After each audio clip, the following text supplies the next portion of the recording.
Hello friend, welcome to my YouTube channel excellent success group. तो friend, आज हम discuss करेंगे क्लास 9th में चैप्टर 10 सर्कल एक्सरसाइज 10.5। तो फ्रेंड, क्वेश्चन नंबर 12 को मैंने यहाँ पे नोट कर दिया है। बोला गया है prove that a cyclic parallelogram is a rectangle.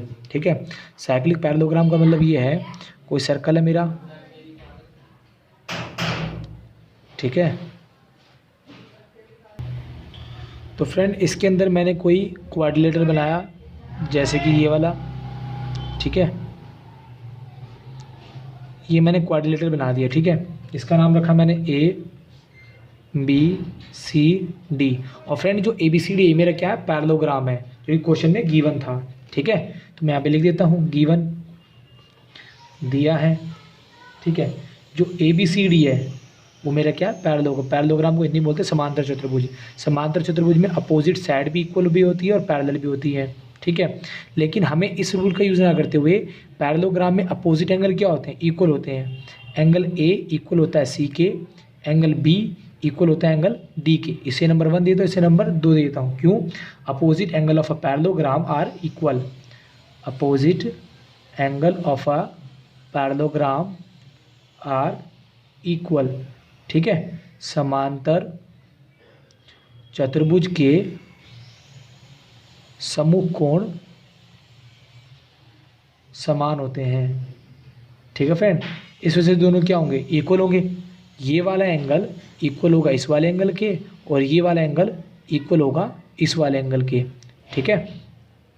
हमें प्रूफ क्या करना है, टू प्रूव, सिद्ध करना है, सिद्ध करना है कि ये एक रेक्टेंगल है। ABCD इज ए रेक्टेंगल, ठीक है।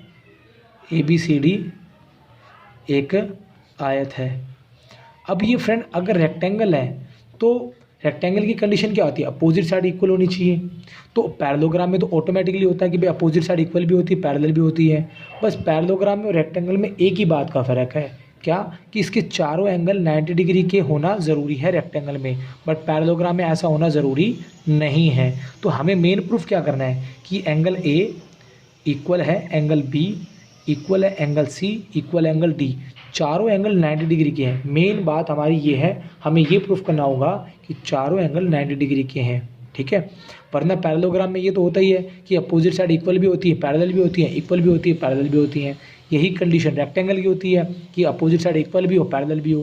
तो ये तो होगी दोनों में सिमिलरिटी। डिफरेंस क्या है कि पैरेललोग्राम में अपोजिट एंगल, ईच एंगल का 90 डिग्री होना कंपलसरी नहीं है, हो भी सकता है ना भी हो, बट रेक्टेंगल में 90 डिग्री का होना कंपलसरी है। तो हम प्रूफ करेंगे कि ये 90 डिग्री के हैं चार एंगल, ठीक है। अब इसे प्रूफ करने के लिए मुझे पता है कि ABCD मेरा साइक्लिक पैरेललोग्राम है। ABCD is a cyclic parallelogram, ठीक है। ABCD एक चक्रीय समांतर चतुर्भुज है, समांतर चतुर्भुज है। और साइक्लिक क्वाड्रिलेटरल के अंदर अपोजिट एंगल का सम 180 डिग्री होता है। Angle B plus angle D किसके इक्वल होगा, 180 डिग्री के, क्योंकि ये साइक्लिक क्वाड्रिलेटरल है और अपोजिट एंगल का सम कितना होता है, 180 डिग्री, ठीक है। ये मेरे को पता है।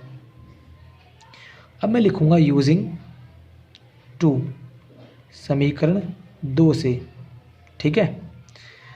तो B किसके इक्वल है, B इक्वल है D के, तो मैं B की जगह क्या लिख दूंगा, D plus D equal to 180 degree.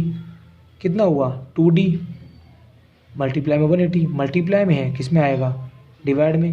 कितना डिग्री का आ गया मेरा, 90 डिग्री का, ठीक है। एंगल D आ गया मेरा 90 डिग्री का, ठीक है फ्रेंड।